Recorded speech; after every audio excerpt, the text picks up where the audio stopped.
Assalamualaikum, salam sejahtera untuk kita semua. Saat ini masih bersama saya channel Paidi Ngawi Barat.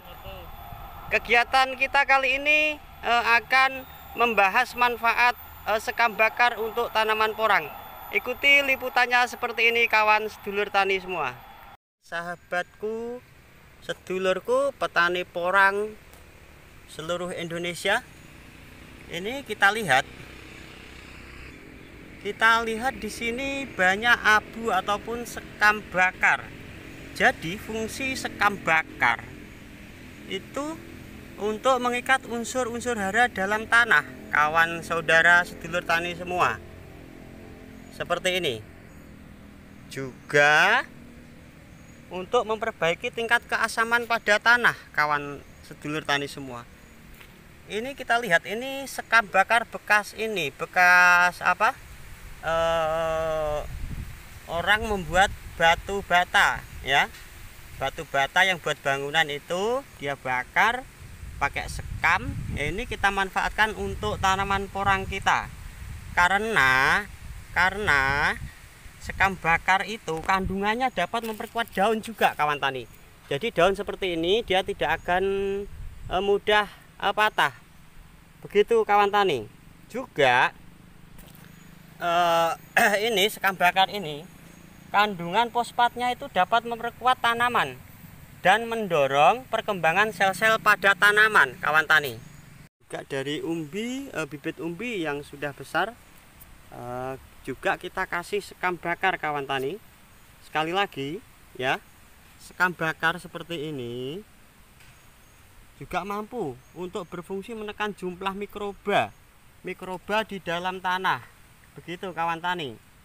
Dan logam itu ada logam dalam kompos, begitu, sehingga tanah menjadi bebas dari zat kimia, kawan tani, begitu. Sehingga sekam bakar ini berfungsi juga bisa mempengaruhi pertumbuhan tanaman porang kita, begitu. Yang pasti tanahnya akan menjadi gembur, begitu. Ini sekam bakar kalau kita taruh, jadi tanahnya sudah gembur, ditambah lagi sekam bakar, ini sudah keras ya loh.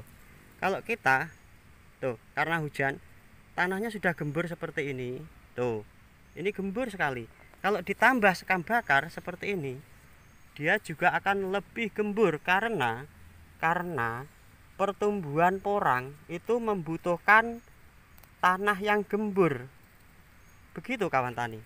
Kalau tanah yang gembur, otomatis akarnya itu untuk mencari makanan dia akan lebih mudah, begitu. Kalau tanah bantat ya sudah pasti pertumbuhannya porang juga kurang bagus, begitu kawan tani.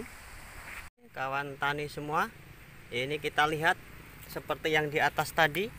Jadi tidak hanya bibit dari umbi yang kita kasih sekam bakar, ini bibit dari katak, kawan tani. Usianya sudah 1 bulan. Jadi kalau kita kasih sekam bakar, otomatis berpengaruh untuk penggemburan tanah. Kalau tanahnya sudah gembur, ya toh, kalau tanahnya sudah gembur, sudah pasti di dalam itu ada cacing tanah, kawan tani. Tuh, gembur. Kalau ada cacing tanah, ya berarti tanah kita subur, begitu kawan tani. Ini kita lihat juga ada jerami ya. Ini karena kita tadi pesan dari petani. Dia multifungsi juga. Selain sekam bakarnya sudah jadi abu seperti ini untuk penggemburan tanah, jadi kita lihat juga ada jerami padi. Jadi jerami padi ini untuk menghambat gulma juga, kawan tani, begitu. Jadi multifungsi. Ini dari katak semua ini. Tuh, dari katak juga. Oke, jadi kalau punya sekam bakar ataupun yang belum punya ya carilah, gitu. Kita usahakan, kita pakai sekam bakar, kita manfaatkan. Yang pasti untuk membantu penggemburan tanah.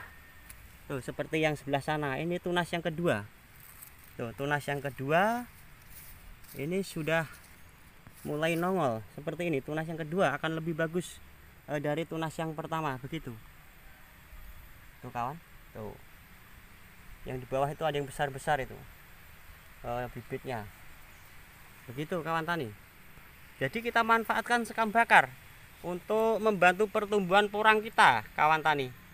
Pertumbuhan kawan tani, pertumbuhan dari benih katak kawan tani.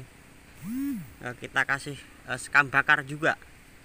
Jadi sangat berfungsi sekali sekam bakar itu untuk pertumbuhan porang kita, baik itu bibit yang dari katak ataupun umbi. Begitu kawan tani. Saya jelaskan juga, ini bibit katak dari ukuran yang 1 kilo itu isi 100 sampai 200 up. Ini sudah mengeluarkan tunas kedua kawan tani. Ini usia baru 1 bulan. Begitu. Coba kita lihat sebelahnya lagi. Tuh. Wow. Ini juga sudah mengeluarkan tunas yang kedua. Begitu. Yang lain juga. Yuk kita lihat yang sini tuh. Ini mengeluarkan tunas juga yang kedua kawan tani. Oh, ini dia nih. Tuh. Ini ada rumputnya juga. Oke, kita buang. Oke. Tuh, kita buang aja. Tuh, kita buang. Ini hampir semua. Hampir semua sudah mengeluarkan tunas yang kedua tuh. Seperti ini juga. Ini porang hitam kawan tani. Ini bibit porang hitam tuh. Dari pohon pun juga lain. Dia agak hitam warnanya. Gitu. Ini semua, hampir semua bibit katak. Ini bagus. Hampir semua mengeluarkan tunas yang kedua. Oke, seperti ini kawan tani. Ya. Tuh, kita lihat ke tengah juga. Yang di sini juga ini, wow, malah sudah tunas, sudah mengeluarkan daun juga tuh. Begini pertumbuhannya. Yang pasti kita tanam porang, sekali lagi saya katakan itu tidak sulit seperti video saya sebelumnya. Tidak sulit, sangat mudah. Yang pasti kita sayang, kita cintai tanaman. Artinya kalau waktunya kita mupuk ya dipupuk. Waktunya kita rawat, kita cabutin gulmanya ya harus kita cabutin. Gitu kawan tani tuh. Wow, tunasnya ini seperti ini. Kalau kita orang Jawa bilang nyenengke tunasnya tuh kawan tani. Ini hampir semua mengeluarkan tunas yang kedua. Ini tuh. Tunas kedua semua. Ini dari bibit katak. Jadi nanti sudah pasti ini tunas yang kedua akan lebih bagus dari tunas pertama kawan tani. Begitu. Oke, untuk sementara sudah saya sampaikan tadi, manfaat sekam bakar itu sangat banyak sekali untuk pertumbuhan porang kita. Begitu kawan tani. Sangat bermanfaat untuk menyuburkan tanah sudah pasti. Untuk membantu penggemburan tanah dengan menggunakan sekam bakar. Begitu. Oke, sementara laporan dari kawasan Ngawi bagian barat bersama saya channel Paidi Ngawi Barat. Terima kasih, matur suwun nuwun.